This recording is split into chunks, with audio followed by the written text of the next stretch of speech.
Good morning, Hornets. Welcome to your daily dose of Bgsn. I'm Madison. And I'm John. Today we're going to take a look at Obama, Trump, and Fox News. But first, let's toss it over to Serenity for weather. Thanks, Madison. This weekend will be partly cloudy with little sun peeking through on Saturday. Today will be chilly, having a high of 42 and a low of 26 with a 0% chance of rain. Tomorrow it will be sunny with a high of 46 and a low of 29, and again we will have a 0% chance of rain. And to finish off the weekend, Sunday will be a high of 44 and a low of 24 with a 0% chance of rain. Coming back on Monday, there will be a high of 44 and a low of 27, also with the 0% chance of rain. That is all for this weekend's weather. Back to you guys at the desk. Do you love being creative and making videos? Do you like the Colts? Well, this business reached out to us and are giving everyone here at BGHS an opportunity to win Colts tickets just by making a creative video. Here's more information. Hey everyone, welcome to Imagine Action. In the era of innovation, everything's about creativity. And in the entrepreneurship world, that's what we're all about, and that's what this competition's all about. The only limit to the challenge is time. You have 7 days to complete this challenge. It starts today. The video must be submitted on Friday, March 16th. Any students interested can participate. There's no restriction. Students will form a group of 3 to 5 people. Each team will submit a 3-minute video showing the execution of their idea. The instructions for the video are simple. Just record, edit, and upload on YouTube, and then send the link to the email address provided by your school. Don't forget to include your information in the video, your names, and your school. If you need information, visit our social media. We are on Snapchat, Instagram, and Twitter. Creativity is the key judging criteria in this competition. Alright, so what's the object that you guys are going to be using for this challenge? That's right, plastic bags. Talk to your teachers and parents, start collecting them now, and figure out any innovative ways that you can come up to use these items in a creative way. And the winner will receive free Colts game tickets for next season. Now let's see what you can do.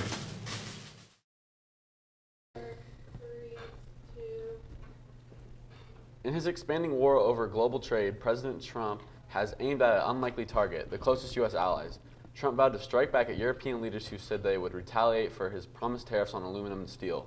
Bring it on, Trump warned. Trump's tariffs include 25% on steel and 10% on aluminum. Reporter Diana Falzone has settled a lawsuit with Fox News. She was a reporter who covered entertainment and issues related to sexual harassment. Diana has sued the news station for gender discrimination. The lawsuit was filed in May of 2017 and was the most recent lawsuit towards Fox since they have reached a $2 million settlement in September of 2016. 5 infants suffered serious injuries including fractured skull, rib, and arm in the newborn unit of Wisconsin Hospital, resulting in the suspension of nurse who carried them. Unit for Point Health Mediterranean Hospital in Madison didn't respond to the subject abuse until early last month when staff noticed 2 babies with bruises, and an internal investigation revealed 2 similar cases last year and one of them from January. This investigation is still underway. President Barack Obama is taking part in negotiations with Netflix to produce shows and provide himself with a global platform. The proposed deal that has not yet been finalized would pay the Obama family for, quote, exclusive content that would be available only on Netflix. This exclusive content would include inspirational stories for their audience. If this deal goes through, it would give Barack Obama an unfiltered method of communication to the public. Students and faculty members at Purdue University gathered in solidarity yesterday, rallying for International Women's Day. Those who participated in the rally held signs and rallies for women's rights. We want to celebrate all the victories that have been fought. Some struggles have clearly been won, but we also live in a time where things are far more difficult and far more overwhelming. The network of difficulties we are fighting are really tight, said female senator attending Purdue University. The coffee house was last night. Here's Juliet Kaufman's review of the night. How would you say that the coffee house went? Oh, the coffee house went so great. Everyone did so amazing. I'm so proud. What was your favorite act at the coffee house? My favorite act would probably have to be the duet by Chase and Emily. Today was the day Barbie made her first ever appearance 59 years ago in 1959. The doll first appeared at a toy fair in New York City and stood at 11 inches tall. The doll was based off a comic strip character who was named Lily, who was mainly an advertisement for tobacco shops and companies all around the globe. Today, Barbie has generated billions of dollars from Mattel, the company behind her, and will continue to create more in the near future. A new bill in Indy that is supposed to help with the teacher shortage passed 35-12 in the Senate and 66-29 in the House. The bill is supporting giving school boards the opportunity to hire unlicensed teachers in public schools to fill up to 10% of their staff in hopes of fixing the teacher shortage problems around the state. UK investigators have announced an ex-Russian spy and his daughter were most likely poisoned with a nerve gun. Nerve agents are highly poisonous chemicals that can interfere with the signaling from the nervous system. It's still a mystery as to what sickened the Russian spy and his daughter, but signs point to poison. On Sunday afternoon, the spy and daughter were found unconscious on a park bench. The daughter was found with her eyes open and foaming out of the mouth, and the spy was found with vomit pouring out of his mouth. They were both rushed to the hospital, and they are still in intensive care. If you love dessert and want to try something new, here's Serenity to show you how to make some strawberry brownie desserts. Today we will be making a strawberry brownie trifle. What you will need is a box of chocolate brownies, heavy whipping cream, cream cheese, a box of chocolate pudding, and strawberries. You will begin by washing as many strawberries as you would like off. You will then cut off the tops and slice the strawberries long ways.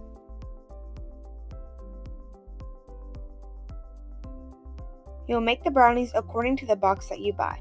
I had to mix up eggs, water, vegetable oil, and brownie mix. I put it into a pan and into the oven at 350 for 30 minutes. You will also mix up the pudding according to the box. I had to use pudding mix and milk. Then I mixed it up and let it sit for 5 minutes.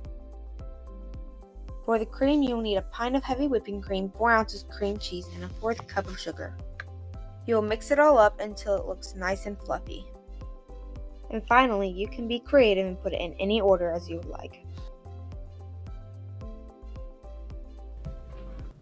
Today for lunch, we will have the choices of Roasted turkey with mashed potatoes with gravy, whole grain French toast sticks, and scrambled eggs. Of course, pizza, sub sandwiches, and Basco sticks like every Friday. Now we're going to toss it over my buddy Mal for today's Daily Dose of Sports.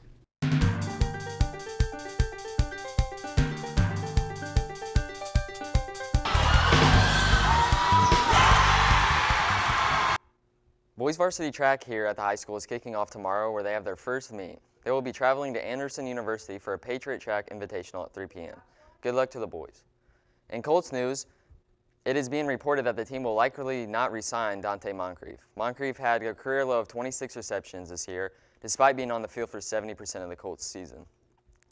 Over the past 2 seasons, Moncrief has missed 11 games with a shoulder injury. The Pacers are back in action tonight after a loss 2 nights ago to the Jazz. The game is at home versus the Atlanta Hawks at 7 p.m. There are only 17 games left in the season, and they are 1 game out of third, currently in the 5th seed.